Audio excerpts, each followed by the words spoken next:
welcome to the book reviewers. We have a really fun one for you today, so let's dive in. Today's book that we're going to be talking about is called One by One by Ruth Ware.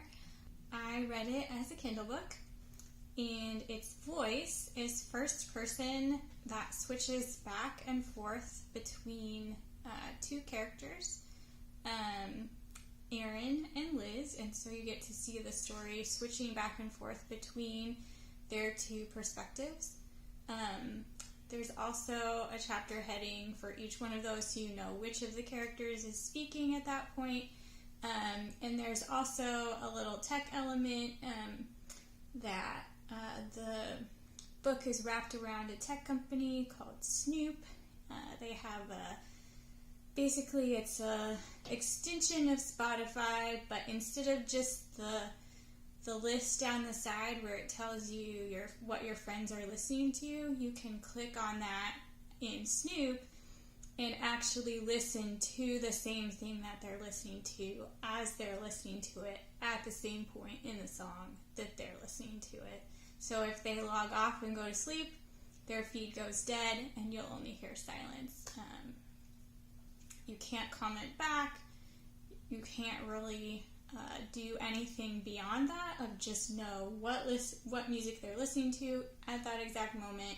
And then if they're not listening to music, then they won't be on. Each chapter also has the heading of either Erin or Liz, what their user ID is, what they're listening to at the beginning of the chapter, and then how many subscribers they have, or if they're listening on someone else, then it says snooping on so-and-so. This book is a modern retelling of Agatha Christie's And Then There Were None, and Then There Were None, One by One. So it's a murder mystery. It's set with there's a confined small group of characters in a very isolated setting instead of the desert island from And Then There Were None. This is in a ski chalet in the French Alps, and they get snowed in. And then there's an avalanche that keeps them snowed in.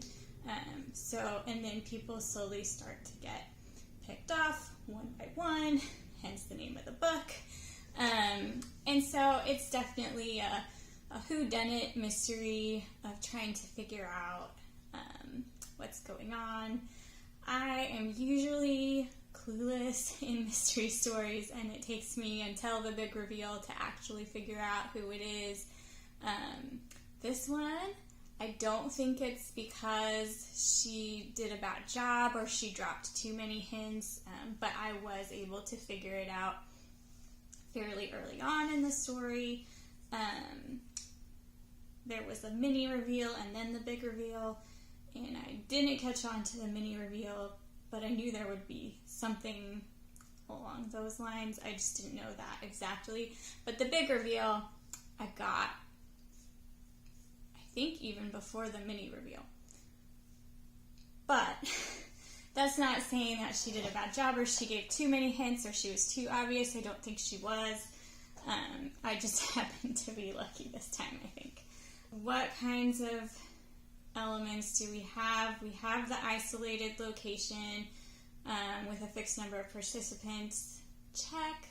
We have the fact that there's some of the people who are outsiders and some of the people who are insiders. Check.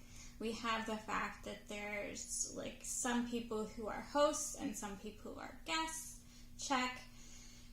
And then we have the whole there's people dropping like flies. Check. So we have all the elements. It's just retold a little bit. We don't quite get down to And Then There Were None. There's quite a few more survivors in this one, but it starts off with a newspaper article, so you know exactly how many people are getting out alive before you even get into the full story. And then the big reveal actually happens about 75-80% of the way through the book, and so then the rest of the book is the action of how do we actually get to that final number and who survives and who makes it out, and do they get away with it or do they not get away with it. And so there's a whole thing There is, in this book, a little bit of a discussion of entitlement that I thought was really interesting, because the people who came to stay in the ski chalet were the people who started this Snoop concept, and most of them had been, the golden children who went to boarding school and always had money and always had things going their way. And there was a discussion about, well, what does entitled actually mean? And we use entitled in our current society to talk about people who think that they're owed things that they're not, or think that the world revolves around them, or think that, and it's all about their perception of themselves and what they think they are owed. And somebody brings up the point that, entitled actually is things that you are owed, things like basic human decency. And so there's a little bit of a discussion about what are we entitled to, and what kinds of things should we be using that term for, and maybe not use it for this golden boy, golden girl perspective of somebody who just wants everyone to bow to them and to give them everything that they want, because that's what they're totally used to. And so I thought that was really interesting. Okay, so if you want, I'm not going to say who did it. I'm not going to say anything that's really going to give anything major away. But I do want to give a spoiler stop, so if you really want to go read the book, go read one by one, come back and watch the rest of the video later. This is your point to bow out.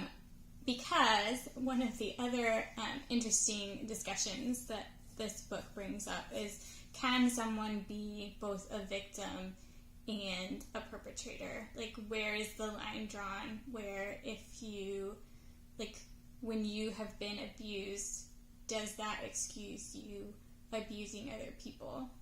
And so, again, this is one of those situations where it comes a little late in the book to actually have a full discussion of it, but I thought it was really interesting, and I think it's something that we all should think about. And the fact that, yes, trauma does happen to people, and yes, when victims are hurt, they do bad things, but does that excuse those bad things? Probably not. And then the last thing that I have for today is I hope you guys will stay tuned, because the book I'm reading right now is actually a book I'm super excited to review for you guys, because I read the first one, I read my first one in the series, which is actually the 5th book in the series, during quarantine, and it was a book called Network Effect by Martha Wells, and it's about a character called Murderbot, and I just love this character, and I can't wait to talk to you guys about him, her, it.